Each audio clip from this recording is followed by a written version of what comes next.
সন্ধেবেলা সবাই মিলে একসঙ্গে টিফিন খাওয়ার মজাই আলাদা। প্রথমে যখন আমি জিজ্ঞেস করলাম সবাইকে যে আজকে টিফিনে কি খাওয়া হবে, কেউ বলে চিকেন পকোড়া করো, কেউ বলে ভেজ পকোড়া করো, কেউ বলে চপ ভাজো। আমি একবারে বলেই দিয়েছি আমি অত কিছু সন্ধেবেলা করতে পারবো না, তার থেকে কিছু বাইরে থেকে কিনে নিয়ে আসো, সবাই মিলে একসঙ্গে খাওয়া হবে। তাহলে কি নিয়ে আসবো তুমিই বলো, সেটাই কিনে নিয়ে আসো। তাহলে বরং গরম গরম মুচমুচে সিঙ্গারা কিনে নিয়ে আসো, সবাই মিলে একসঙ্গে খাওয়া হবে। ও বাবা, যখন সিঙ্গারার কথা বললাম তখন বলে বলে আমি খাবো না, ও বলে আমি খাবো না। কাউকে খেতে হবে না, কিনেই তো আগে নিয়ে আসো, তারপর দেখা যাবে।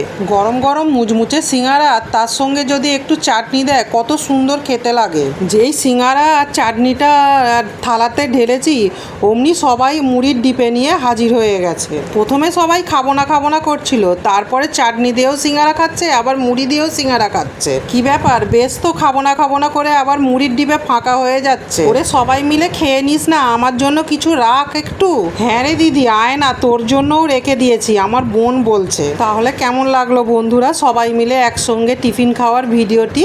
আর ভালো লাগলে একটু লাইক কমেন্ট একটু সাবস্ক্রাইব করে দেবেন। ভালো থাকবে, সুস্থ থাকবে, স্বাস্থ্য সচেতন থাকবে।